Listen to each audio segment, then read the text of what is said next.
अस्सलाम वालेकुम students, hope you are doing well. Accounting circle के चैनल के ऊपर खुशामदीद। स्टूडेंट, जैसा कि आपको मालूम है कि हमारा डिफरेंशियल एनालिसिस या रेलेवेंट कॉस्टिंग का चैप्टर चल रहा था और इस चैप्टर के अंदर हमने डिफरेंट क्वेश्चंस देखे थे, जिसमें हमने हर किस्म के डिसीजन मेकिंग की, ड्रॉप और ऐड वाली, ठीक है जी, स्पेशल ऑर्डर के ऊपर देखा, सेल और फर्दर प्रोसेस देखा। तो उसके अलावा हमने लिमिटिंग रिसोर्सेज या यूटिलाइजिंग लिमिटिंग रिसोर्सेज का जो पार्ट है वो भी देखा था। तो अब जो है उसके आगे भी मज़ीद जो क्वेश्चन हैं उनमें हम डिफरेंट सिचुएशन देखेंगे, लेकिन अब जो हमारी प्रॉब्लम्स हैं वो बाकायदा केस के साथ स्टार्ट हो रही हैं और हमने रेलेवेंट कॉस्ट को देखना है डिफरेंट सिचुएशंस के अंदर, डिफरेंट वैरायटीज़ के अंदर। तो उसके लिए हमारे पास प्रॉब्लम जो सीक्वेंस से चली आ रही है वो है 12.18, जिसके अंदर हमने रेलेवेंट कॉस्ट के एनालिसिस करने हैं, वो भी डिफरेंट सिचुएशंस के अंदर। सो वीडियो पूरी देखने से पहले मेरे चैनल को सब्सक्राइब करें और वीडियो को ज़्यादा से ज़्यादा शेयर करें। क्वेश्चन में आपको कह रहे हैं कि Andretti company has a single product called a deck, ठीक है ना। एक सिंगल प्रोडक्ट बनाते हैं जिसका नाम है deck. The company normally produces and sells 60,000 decks each year at a selling price of $32 per unit, ठीक है ना। $32 पर यूनिट के ऊपर वो 60,000 सालाना प्रोड्यूस करती है यूनिट्स और बेचती भी है, ठीक है। ये सेलिंग प्राइस $32 दी हुई है। The company's unit cost at this level of activity are given below, ठीक है ना। उनकी जो कॉस्ट है, जो इसकी मैन्युफैक्चरिंग कॉस्ट है इस लेवल पर, यानी कि 60,000 यूनिट बनाने पर उनकी कितनी कॉस्ट इनकर्ड होती है वो आपको बता रहे हैं। कहने के पर यूनिट जो डायरेक्ट मटेरियल लगता है वो $10 का है, डायरेक्ट लेबर $4.5 की है, वेरिएबल मैन्युफैक्चरिंग ओवरहेड $2.30 के हैं, फिक्स मैन्युफैक्चरिंग ओवरहेड $5 के हैं। 5 को अगर आप मल्टीप्लाई करवा दें 60 से तो आगे टोटल लिखा हुआ है 5 6 30, यानी कि $3 lakh total. Variable selling expenses $1.2 के हैं, फिक्स सेलिंग एक्सपेंसेस 3.5 के हैं, मल्टीप्लाई बाय 60 किया तो $2,10,000 बनेगा टोटल में। तो आपने इसको टोटल किया तो टोटल कॉस्ट पर यूनिट, एक यूनिट कितने का बन रहा है $26.5 का, और आप सोल्ड कितने का कर रहे हैं $32 का। इसका मतलब ये ऑपरेटिंग इनकम आपको कमा कर दे रहे हैं। कह रहे हैं number of questions relating to the production and sale of decks follows each question is independent, यानी कि हर सवाल अलग होगा उसकी प्रोडक्शन और इसकी सेल के हवाले से, और एक सवाल का दूसरे से ताल्लुक़ नहीं होगा। यूँ कह लें कि सारे अलग सवाल होंगे, सबका अलग अलग हमने जवाब देना होगा और एक का ताल्लुक़ दूसरे से नहीं होगा। तो 5 से 6 सवाल हैं, मैं आपको एक सवाल पढ़ूंगा, फिर दूसरा समझाऊंगा, फिर ऐसे उसके क्वेश्चन के साथ आंसर समझाता रहूँगा ताकि आपको बात क्लियर हो जाए, ठीक है। तो सबसे पहले पहला सवाल पढ़ता हूँ, फिर उसका जवाब देता हूँ। कह रहे हैं अज्यूम करो that Andretti company has sufficient capacity to produce 90,000 decks each year, ठीक है ना। उसके पास इतनी कैपेसिटी है, अभी तो वो नॉर्मल प्रोडक्शन उसकी कितने बन रहे हैं 60,000, लेकिन उसके पास इतनी नॉर्मल कैपेसिटी है कि 90,000 हर साल बन सकते हैं इतने unit, without any increase in fix manufacturing overhead cost, और बग़ैर किसी मैन्युफैक्चरिंग ओवरहेड कॉस्ट के इंक्रीज़ किए।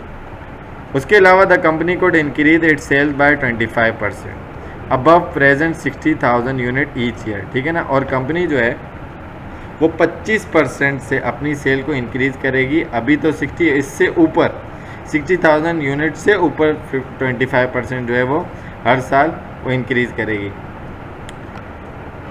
If it were willing to increase the fix selling expenses by 80,000, तो अगर $80,000 के फिक्स सेलिंग एक्सपेंसेस वो बढ़ाना चाहते हैं, इंक्रीज़ करना चाहते हैं, तो would the increase fix selling expenses be justified, तो क्या ये फिक्स सेलिंग एक्सपेंसेस इंक्रीज़ करना जस्टिफाइबल है, क्या ये सही है?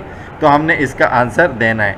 तो पहला सॉल्यूशन हम देख लेते हैं। देखें कैसे होगा। सेलिंग प्राइस पर यूनिट कितनी है हमारी 32, जो कि उसने दी हुई थी। वेरिएबल एक्सपेंसेस पर यूनिट कितने हैं उसकी कैलकुलेशन, $10 का आपका मटेरियल है, $4.5 का आपका लेबर है, और उसके बाद $2.30 के वेरिएबल एक्सपेंसेस हैं और इसी तरीके से $1.2 के वेरिएबल सेलिंग एक्सपेंसेस हैं। ठीक हो गया।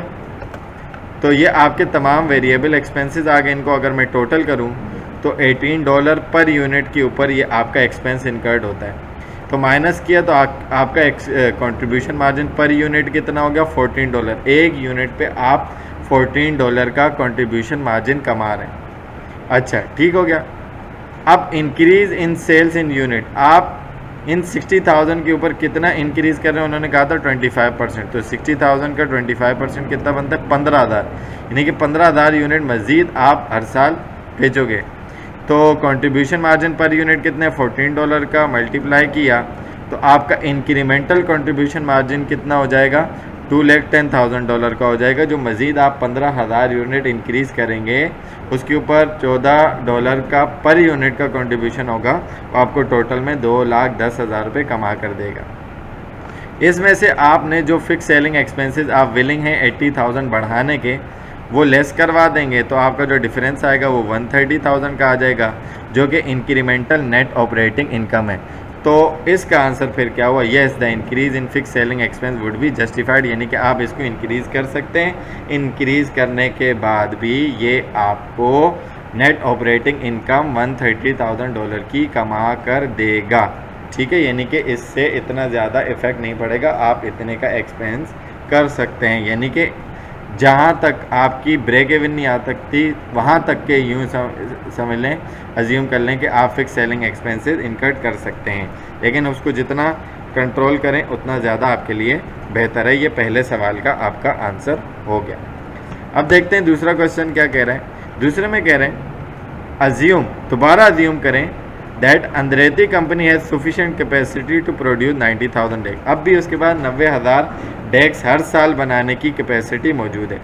अ customer in a foreign market, एक कस्टमर है फॉरेन मार्केट में, वांट टू परचेज 20,000 डेक्स, वो 20,000 डेक्स जो है वो ख़रीदना चाहता है। Import duty on the decks would be $1.70, ठीक है ना, पर यूनिट। एक यूनिट पे $1.7 जो है वो इम्पोर्ट ड्यूटी लगेगी। एंड कॉस्ट फॉर परमिट और लाइसेंस वगैरह की 9,000 की कॉस्ट भी आपको बेयर करनी पड़ेगी क्योंकि आप भेज रहे हैं। The only selling cost that would be associated with the order would be $3.20 per unit shipping cost, ठीक है ना। तो सेलिंग कॉस्ट जो इसके साथ जो एसोसिएट है, जाहिर है आपको शिपिंग करनी है, तो पर यूनिट आपको $3.20 शिपिंग कॉस्ट भी बेयर करनी पड़ेगी। तो वो कह रहे हैं कि कंप्यूट द पर यूनिट आपने ब्रेक इवन प्राइस कैलकुलेट करनी है इस ऑर्डर की, ताकि आपको ना प्रॉफिट हो ना लॉस हो। तो इसका आंसर हम यहाँ पर दे रहे हैं और कैलकुलेट करके आपको दिखाएंगे। Variable manufacturing cost per unit कितनी है? मैन्युफैक्चरिंग वाली 16.80। डायरेक्ट मटेरियल आ गया प्लस डायरेक्ट लेबर आ गया प्लस आपके पास 2.30 के वेरिएबल एक्सपेंसेस आ गए, ठीक है, वेरिएबल मैन्युफैक्चरिंग एक्सपेंसेस आ गए, ठीक है जी। तो ये टोटल कितना बन गया? $16.80। इम्पोर्ट ड्यूटी पर यूनिट कितनी है? 1.70 और परमिट और लाइसेंस पर यूनिट यानी कि 9,000 है। डिवाइड किया 20,000 यूनिट से, तो एक यूनिट पे आपको 0.45 पे करना पड़ेगा। और शिपिंग कॉस्ट पर यूनिट आपको 3.20 गिवन है। तो टोटल करेंगे तो break even price per unit कितना आ जाएगा? $22.15, यानी कि इतने का तो आपको यूनिट बेचना ही पड़ेगा, इतनी तो प्राइस आपको रखनी पड़ेगी कि आपका प्रॉफिट हो ना लॉस हो, ठीक है ना।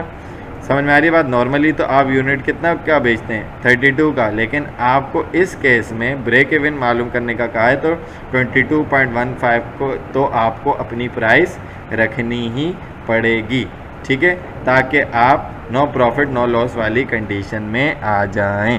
तो यहाँ पर आपके दो पार्ट हो गए। चलते हैं तीसरे, चौथे और पांचवें सवाल की तरफ, ठीक है जी। सो तीसरे क्वेश्चन में आपको कह रहे हैं the company has 1000 decks, company के पास 1000 डेक्स हैं ऑन द हैंड, उसके पास मौजूद हैं। That have some irregularities and are therefore considered to be second, ठीक है ना, उसके अंदर कुछ इरेगुलरिटीज़ हैं इसलिए उनको सेकेंड हैंड बोला जा रहा है। Due to irregularities it will be impossible to sell this unit at the normal price, ठीक है ना।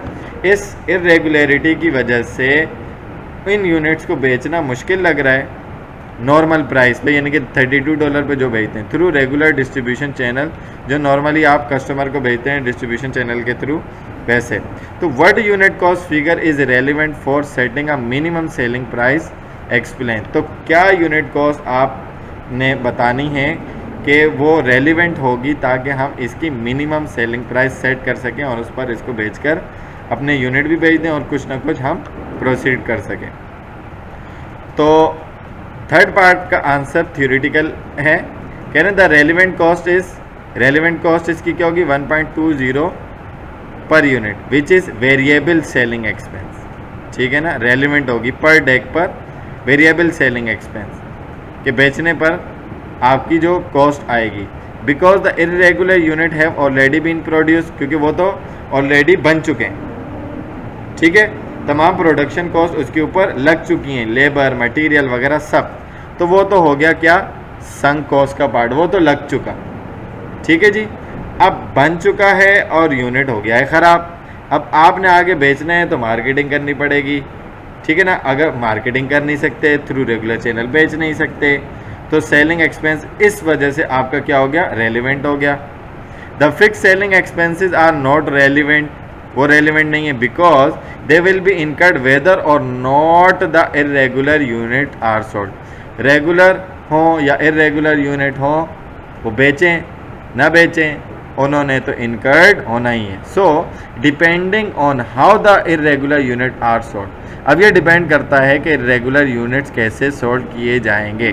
The variable expense of 1.20 per unit may not even be relevant, ये रेलिवेंट हो ही नहीं सकता, ठीक है ना। तो फॉर एग्जांपल मिसाल के तौर पर यूनिट में भी डिस्पोज ऑफ, यूनिट को आप डिस्पोज ऑफ कर दें through liquidator without incurring the normal variable selling expense, ठीक है ना। आप उसको डिस्पोज ऑफ कर दें, फेंक दें बगैर वेरिएबल एक्सपेंस के लगाए हुए, ठीक है जी। तो या उसको आप क्रश कर दें, जो भी आपका प्रोडक्ट है उसको नए सिरे से फिर बनाएं, सही है जी। तो ये इसके थर्ड वाले क्वेश्चन का आंसर है। उसके बाद नंबर 4 की तरफ अगर हम चलें तो नंबर 4 में आपको क्या कह रहा है, बड़ा अच्छा खासा सवाल पूछा है। कहता है ड्यू टू अ स्ट्राइक की वजह से इन इट्स सप्लायर प्लांट, इसके सप्लायर के प्लांट में Andretti company is unable to purchase more material for the production of decks, ठीक है ना। मज़ीद प्रोडक्शन के लिए वो मटेरियल नहीं खरीद सकती। The strike is expected to last for 2 month, और आपको ये मालूम पड़ रहा है कि स्ट्राइक जो है वो तकरीबन 2 महीने तक चलेगी।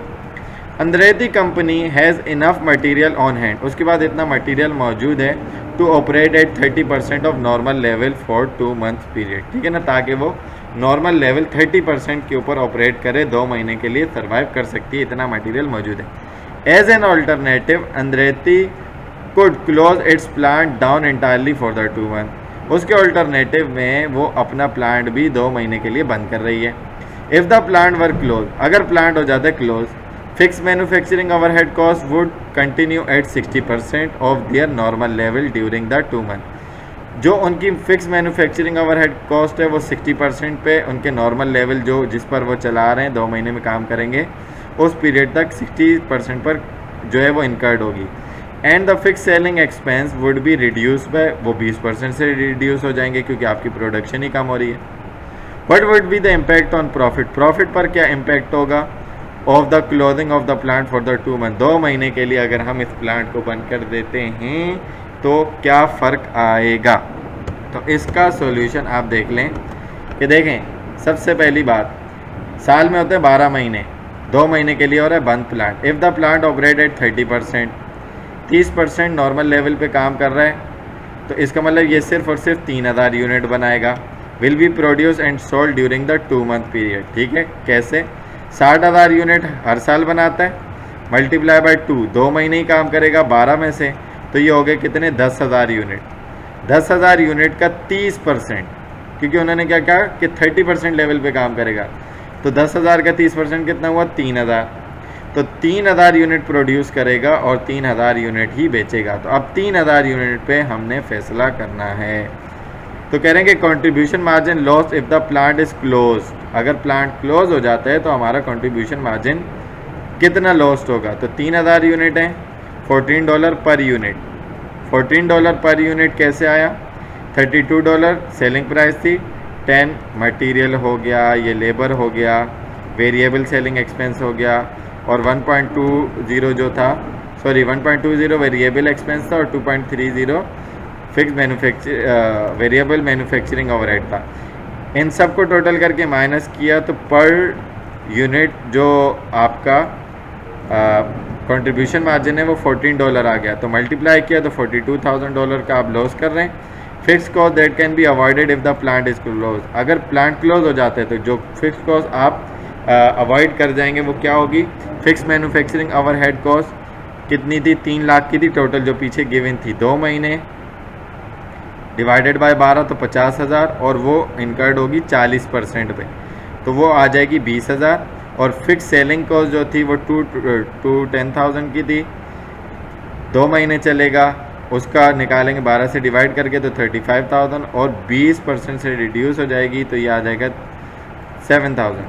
तो टोटल करेंगे तो ये हो जाएगा 27,000। तो आप इसको कंप्यूट कर देंगे तो आपके पास आ जाएगा net disadvantage of closing the plant, यानी कि अगर आप प्लांट को क्लोज कर देते हैं, बंद कर देते हैं, तो $15,000 आप गंवा देंगे। ठीक है, आपको डिसएडवांटेज होगा, नुकसान हो जाएगा। ये आपका क्या है? चौथे वाले सवाल का आंसर है। ठीक है जी, तो यहाँ तक कि आपको बात समझ में आ गई होगी। 5th वाले सवाल के अंदर देख लेते हैं कि वो आपको क्या बात बोल रहा है। ठीक है, 5th में कह रहे हैं एन आउटसाइड मैन्युफैक्चरर, एक आउटसाइडर है, मैन्युफैक्चरर है, उसने ऑफ़र किया टू प्रोड्यूस डेस्क। उसने कहा कि भाई हम आपके डेस्क बना देते हैं और आपके कस्टमर को डायरेक्ट, अंद्रेतीज़ कंपनी के कस्टमर को डायरेक्ट शिप भी कर देते हैं, यानी कि शिपिंग कॉस्ट भी हम बेयर करेंगे। If Andretti company accept this offer, इस ऑफ़र को एक्सेप्ट कर लेती है तो जो facility that it uses to produce desk would be ideal. जो ये फैसिलिटीज़ इसके पास थी, खुद बना रही थी, वो आइडियल हो जाएंगी। हाउएवर, जबकि फिक्स मैन्युफैक्चरिंग ओवरहेड कॉस्ट जो है वो 75% से डिक्रीज़ हो जाएगी। अच्छा, because the outside manufacturer would पे फॉर ऑल शिपिंग कॉस्ट, तमाम शिपिंग कॉस्ट की पेमेंट कर देगा।